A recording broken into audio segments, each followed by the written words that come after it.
Hello and welcome back to Retrospective, guys. Streets of Rage proved that people can rely on Sega to deliver some awesome software, and the result was both critically and financially successful. So, the team behind this project went for the next step and tried to create Streets of Rage 2. In this video we will cover the second installment of this series that many people believe that was the best game in the whole series. So, welcome to Retro Haven, and let's see what kind of a street brawl is in front of us this time. Yuzo Koshiro was one of the major players in Streets of Rage 1 creation. So he created one studio and worked with his colleague in the Ancient studio. Almost right after the Streets of Rage production was wrapped up, the team in Ancient started to work on the second installment. But they wanted to add something. So what they did change. The whole concept of the gameplay was almost the same. It was a scrolling beat 'em up. You would go from left to right and destroy everything in your path. But some major changes had to be made. And the first thing that was removed from the game was the police call. Yes, you could not call the cops to attack the enemies once per level. So instead of using it once, you had one special attack that you could use many times during the level, but at the cost of some small part of your life bar. This special attack had two varieties. One was standing, one was attacking forward or backward, and it was different for each character, so it brought a great variety to the table. On the other hand, in the graphic department, they created new art design. The whole art design for the game is a huge step up compared to the first installment. The environment were more vibrant, the colors were more amazing, the graphics were overall much better. You could see more details in the characters, in the enemies, and in the environment. So everything was stepped up and multiplied by a huge margin. When it comes to the characters, they have removed Adam Hunter. What happened to the Adam? The Adam was captured by Mr. X this time. Yes, Mr. X was back and he was about to destroy the city one more time. And it was up to our heroes to destroy the enemies and the goons of this guy to reach the tower and release their friend. Axel and Blaze were back from the first game, but with a better and more vibrant look. Beside these two, my favorite character, Max, was there. Max was a tanky character. He was heavy, he was slow, but he was the strongest character in the whole game. The fourth character in the game roster was Skate. He was the Adam's younger brother. And I don't know why they called him Skate. It's not a real name, but we could go for that. One of the amazing things that the Skate had brought to the table was the ability to run. Yes, if you pushed forward or backward twice and kept the button pressed, then the Skate would run across the screen faster than any other character. So one of the best combinations in this game was the slow Max and the speedy Skate. On the other hand, Skate was the weakest among the characters. Axel and Blaze had some kind of middle ground. Yes, they were both strong and fast at the same time, but not as fast as Skate and not as strong as Max.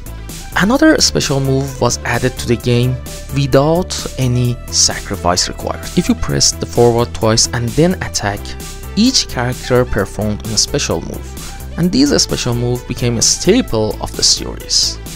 The grapple moves were changed as well. You could use multiple different angles to grab the enemies, and each one of these angles would make you perform a new type of attacks.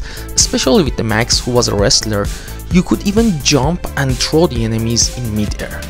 Max was devastating in the grapples. If you could grapple even the bosses, you could take almost one full life bar out of them with one special attack. On the other hand, the number of the enemies in the screen have been increased dramatically, and the different enemies that you could face were much more versatile. Almost each stage had one mid-boss, and sometimes they were a pain in the butt. So in overall view, the parallax scrolling of the game, the new graphics and the vibrant colors, new enemies, new characters and new locations made this game 10 times better than the first game. The clunkiness of the movement in the first game and the stiffness of the control was totally gone. everything was smooth, frame rate was consistent. The number of the enemies did not affect the frame rate at all. And in all the time, whenever you felt that you were knocked down, you could feel that you could do better to prevent it. But in Streets of Rage 1, there were a lot of times that I felt I could not do anything, and the computer is almost reading my inputs before I could do anything, and these kind of cheap shots were not that great. But in Streets of Rage 2, you could not see any of these cheap shots. The game was extremely fun, especially in 2-player mode, and the fans loved it. What about the critics? The critics loved it as well. At the beginning of 1993, the world was open to Streets of Rage 2. As I said before, the reception for this game was extremely well. Most of the critic ratings were around 90%, and this game was a phenomenon nonetheless. People played this game around the world, and in 1993, it was one of the top best-selling video games in the whole world. During 1993, Sega Game Gear and Sega Master System received a port of this game, and obviously they were not great compared to the Mega Drive version. But these two ports sold well as well.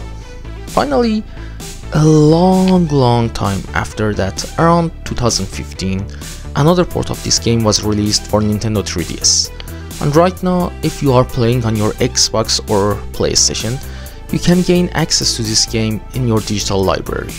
And today, a lot of people are still playing this amazing game. The game that was released in Japan, named as Bare Knuckles, were not that different from the game that was released in the West. And once again, the music that was composed by Yuzo Koshiro was the highlight of everything. This music is a perfect representation of that era.